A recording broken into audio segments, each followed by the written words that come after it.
Gente linda, é um prazer estar aqui com vocês neste Comex em Foco e hoje nós vamos falar sobre como ter sucesso nas negociações com os principais mercados africanos. Vai ser uma perspectiva cultural, ou seja, aqui hoje nós não vamos falar sobre processos burocráticos para exportação e importação de produtos, mas nós vamos falar sobre os aspectos culturais e de comunicação que influenciam nesse processo de negociação com mercados no exterior. Eu quero te dar um aviso antes da gente começar. É o seguinte, se você está acessando essa aula por smartphone, você não vai conseguir visualizar os slides e o chat, tá beleza? Só para quem está no computador. Mas a Abracomex, ela disponibiliza os nossos slides da aula, a gravação desse evento, e você também pode enviar questões sobre os temas da aula. Você tem que mandar um e-mail para comexinfoco@abracomex.org. Repetindo, comexinfoco@abracomex.org. Eu quero deixar claro para você o quanto é importante você participar desses eventos e dos cursos da Abracomex. A Abracomex é uma associação, uma entidade reconhecida nacionalmente pela qualidade dos cursos que oferece, dos professores. Os professores todos são extremamente bem qualificados e atuantes no mercado de exportação em diversas áreas, seja na área de vendas, marketing e comunicação, como é a minha área, quanto na área legal ou na área burocrática, na área política, jurídica. Então, todos os professores são extremamente qualificados, os cursos são reconhecidos e o pessoal da Abracomex está sempre à disposição para tirar todas as suas dúvidas. Aproveitem essa oportunidade. Ok, gente? Começando, então, hoje nós vamos falar sobre o sucesso nas negociações com os países africanos. Mas e quem sou eu, como eu vim parar aqui? Bom, eu deixei para você aqui no nosso primeiro slide o acesso à minha página do LinkedIn, para quem quiser me adicionar e manter contato. Eu sou jornalista, eu sou mestre em comunicação internacional pela Hansley University of Applied Science e pela Leeds Metropolitan na Inglaterra. Sou especialista em marketing, relações públicas internacionais e comunicação para o desenvolvimento social. Já desenvolvi projetos para entidades fora do Brasil, como a ONU, a WWF e a CISV. E atualmente atuo como professor e palestrante nas áreas de comunicação organizacional, comunicação internacional e desenvolvimento humano como coach. Então, atuo nessas três linhas. Eu espero que você tenha uma excelente experiência comigo aqui hoje. Se você tiver dúvidas, vá deixando no site, que à medida que que eu terminar a palestra, eu respondo as dúvidas que surgirem aqui, gente, tá bom? Eu tô vendo que tem algumas pessoas com sinal da internet um pouquinho ruim.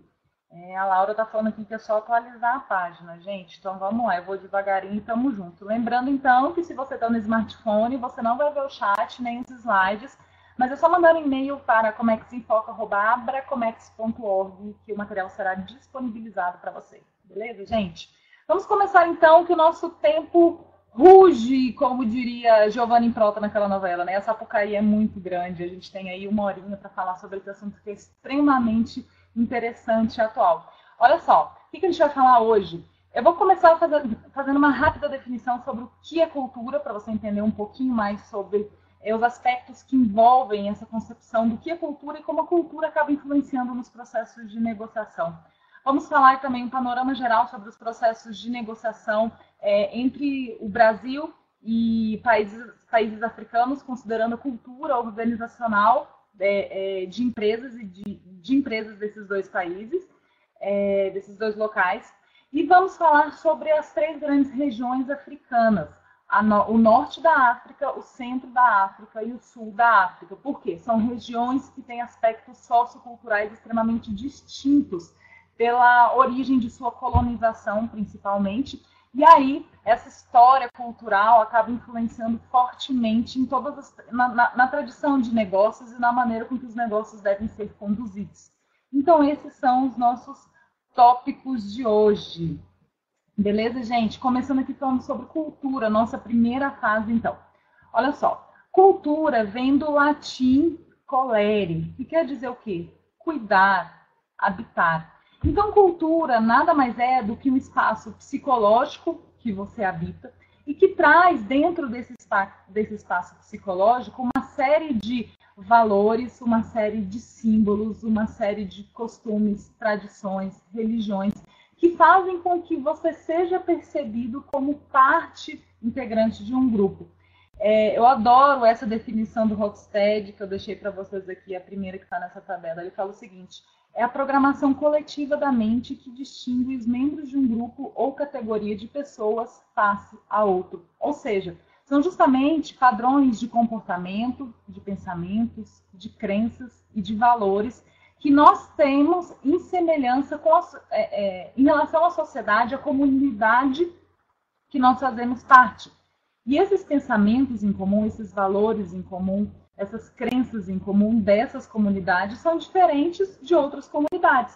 Então, se eu penso, por exemplo, na cultura brasileira como um todo, nós temos padrões que nos integram, padrões de pensamento, de comportamento, de crença, de religiosidade, que nos integram dentro deste grupo e fazem com que a gente se reconheça como parte desse grupo, como parte integrante desse grupo.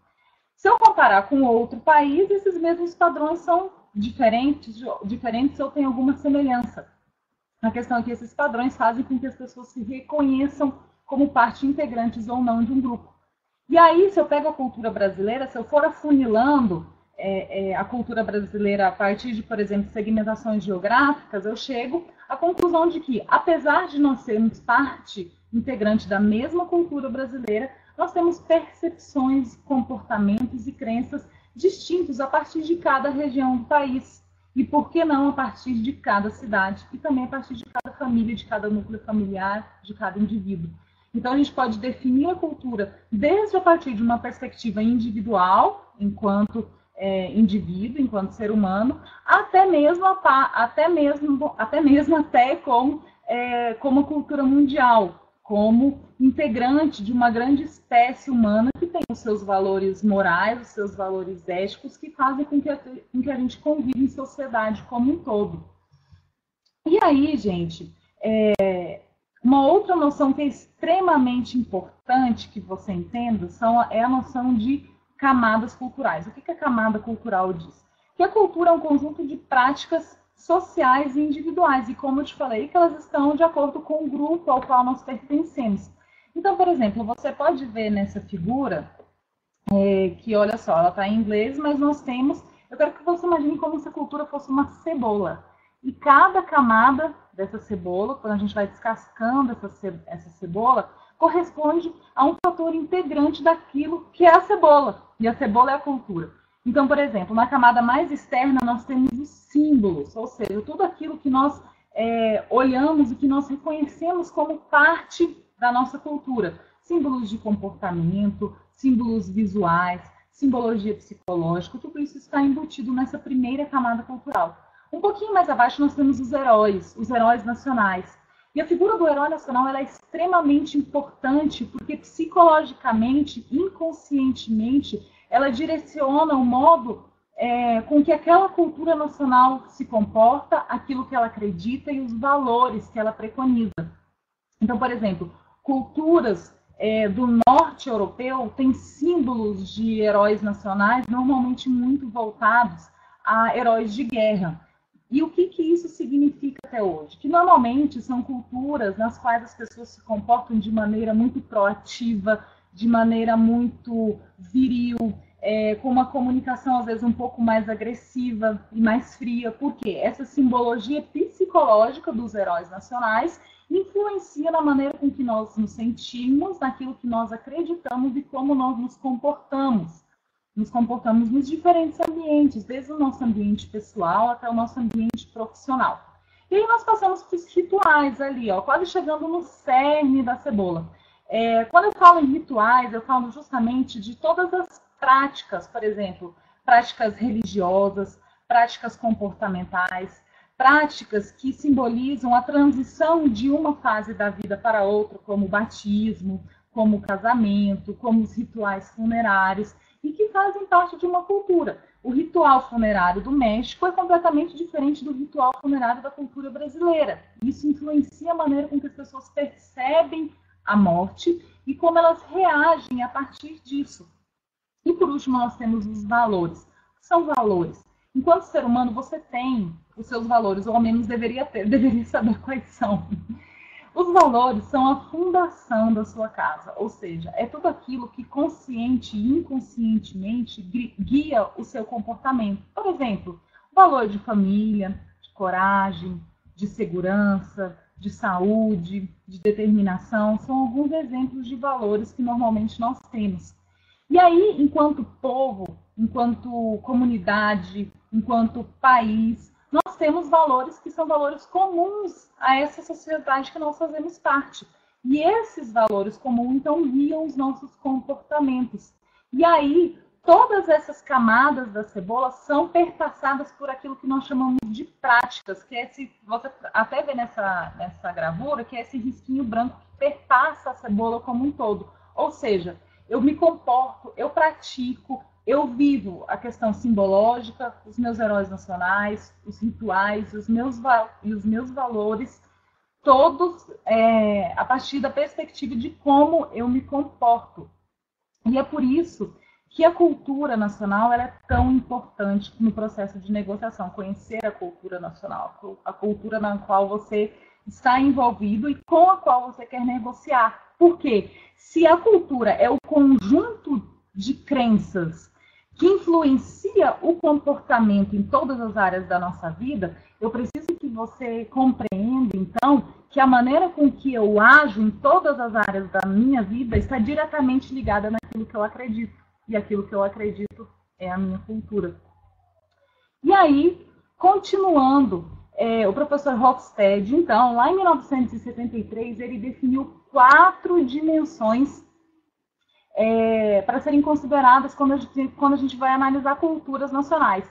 Eu até deixei para você aqui o link com acesso ao site, em que ele fala sobre essas diferenças da cultura nacional, e é bem interessante, dentro do site você consegue analisar esses diferentes padrões a partir do ponto de vista de diferentes países. Então, você seleciona lá o Brasil e a Argentina, por exemplo, e você consegue visualizar em gráficos qual é o nível, qual é o fator que mais influencia na cultura nacional, de acordo com esses quesitos que o Hofstede analisa. Eu vou passar rapidamente pelos 4 pontos principais, que são a base das dimensões das culturas nacionais. Esses outros pontos, como orientação em longo termo, pragmatismo e extravagância, que são os 2 pontos finais aqui do nosso slide, eles foram adicionados posteriormente. Eles são suplementares à teoria da base da cultura nacional. Mas a teoria da base da cultura nacional, ela engloba esses 4 itens que o Hofstede desenvolveu. Distância hierárquica, ou seja, como as pessoas percebem e se comportam diante da hierarquia em sua vida, seja pessoal, seja profissional.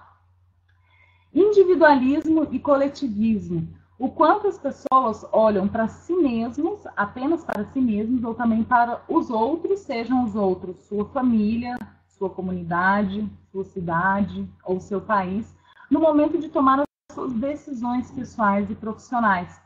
Então, quando eu comparo, por exemplo, a cultura brasileira com a cultura chinesa, em relação ao individualismo e ao coletivismo, eu chego à conclusão de que a cultura chinesa é extremamente coletivista, ou seja, antes de eu tomar uma decisão em âmbito profissional, normalmente eu levo em consideração o impacto que essa decisão tem no meu meio como um todo. Enquanto no Brasil, quando comparados a outros países, nós somos cultura coletivista, mas se comparado à China, nós somos individualistas. Por quê? Eu olho, no momento de tomar uma decisão organizacional, o quanto aquela decisão vai impactar prioritariamente na minha vida, não na vida da minha sociedade. E aí a gente já consegue começar a pensar como as estratégias de negociação e de comunicação elas devem ser adequadas a partir do ponto de vista cultural. Porque se eu for falar com chinês, se eu for negociar com chinês, eu preciso abordar de uma maneira mais clara os aspectos de como esse produto, esse serviço, se ele contratar de mim, vai afetar de modo positivo a comunidade como um todo. Masculinidade e feminilidade. Masculinidade e feminilidade diz respeito ao quanto uma sociedade é orientada ou para resultados ou para a qualidade de vida. E aí eles definiram esses dois termos. Quando a cultura é voltada para resultados, ela é considerada masculina. Quando é voltada para a qualidade de vida, ela é considerada uma cultura feminina. E, por último, o controle da incerteza, ou seja, enquanto cultura, enquanto comunidade, enquanto sociedade, o quanto nós conseguimos lidar com as incertezas da vida. Será que, considerando que a vida é esse espetáculo totalmente incerto, o quanto essa incerteza me impede de manter o foco, de chegar onde eu quero chegar, ou quanto isso é apenas um detalhe que não vai tirar o meu foco? Então, existem sociedades e comunidades que têm mais dificuldade de lidar com esses fatores incertos e, por isso, precisam de direcionamento nos momentos profissionais mais assertivos e mais detalhados, inclusive na operação do dia a dia na realidade da empresa, mas também no processo de negociação, enquanto, por outro lado, a gente tem culturas que lidam de maneira muito mais simples, até mesmo mais leve, com essa falta de direcionamento específico, com mais generalizações, apenas como se você apontasse a direção para onde você quer chegar e aí deixasse o outro encontrar os seus próprios caminhos. Quando a gente analisa a cultura organizacional brasileira e africana a partir dessas 4 dimensões que eu trouxe para você, olha só, Brasil e África, a gente tem padrões de comportamento e padrões culturais extremamente semelhantes. Então, de maneira geral, entre o Brasil e o continente africano, eu posso chegar à conclusão de que eu teria padrões culturais semelhantes e, portanto, a negociação talvez não teria tanta influência da cultura, né? Mas não é. Daqui a pouquinho nós vamos falar sobre o processo de negociação com as 3 principais regiões culturais africanas e você vai ver que quando eu falo em estratégias de comunicação e de negociação com países do norte, do centro ou do sul da África, são estratégias completamente diferentes. Porque apesar do continente ter fatores culturais semelhantes aos fatores culturais brasileiros, essas regiões possuem características extremamente específicas, próprias e personalizadas que a gente precisa levar em consideração no processo de negociação. Então, por exemplo, quando você compara o Brasil com os Estados Unidos, como nesse gráfico, nessa tabela que eu estou te mostrando, a gente já vê que existe uma grande diferença entre a cultura nacional brasileira e a cultura nacional dos americanos. Então, por exemplo, aqui o índice de verticalização é a hierarquização que eu mostrei no slide anterior. Então, se aqui no Brasil nós temos uma alta hierarquização, ou seja, as empresas tendem a ser normalmente extremamente hierarquizadas, quem toma decisão é somente o topo da cadeia hierárquica, eu devo respeito e eu devo solicitação ao meu chefe superior, eu preciso de autorização dele para tomar decisões. Normalmente, na cultura americana, a gente tem uma tendência menor hierarquização dos processos e das relações profissionais e, portanto, as pessoas têm mais liberdade para tomar decisão, o que acaba fazendo com que muitas vezes o processo de negociação seja mais ágil. E aí, quando eu analiso especificamente, olha só, a cultura organizacional brasileira e africana, considerando estes itens que eu falei para vocês anteriormente. Olha só, gente, vamos analisar esse primeiro gráfico que aparece aqui novamente, distância hierárquica, que diz respeito justamente ao quanto a hierarquia é importante ou não nas relações de trabalho, até mesmo nas relações pessoais de determinada comunidade, de determinada sociedade. Se eu pego o Brasil, olha só, o Brasil é esse primeiro aqui, azulzinho. De 0 a 100, ele tem uma distância hierárquica, um PDI, esse símbolo aqui embaixo, em inglês, ele está em inglês. Então, eu tenho ele na casa de 69, certo? Acima de 50 é sempre uma distância hierárquica que tende à hierarquização.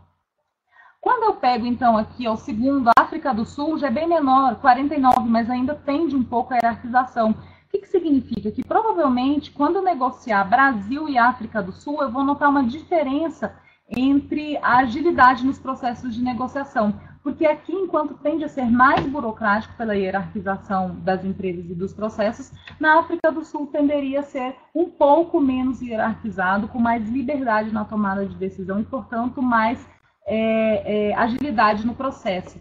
Agora, por exemplo, eu quero que você pegue aqui O Egito, olha só, o Egito é esse roxinho, a quarta linha, bem semelhante ao Brasil, então 70. E é interessante notar que, por exemplo, outro item é aqui, ó, Moçambique e Nigéria, aqui 85 e 80, já em cima, bem em cima do gráfico. São países que têm uma cultura negra, local, tribal muito forte. E o que isso significa? Que na questão hierárquica eles têm uma crença muito forte de que todas as decisões profissionais deveriam ser aprovadas não pelo chefe terreno, mas pelo Deus Supremo, pelas forças superiores. E aí é muito comum, por exemplo, no processo de negociação com países do centro da África, a gente vai ver isso, que envolvam-se líderes religiosos e xamanísticos nesse processo de negociação. Por quê? Porque se acredita que o nível de hierarquia mais alto é Deus. Então, eu preciso envolvê-lo na minha tomada de decisão para que essa tomada de decisão esteja de acordo com as minhas crenças, com os meus valores. Seguindo o baile, então, já que a gente já fez esse panorama geral a respeito do que é cultura e de como a cultura é formada, afinal, qual a influência da cultura nos negócios?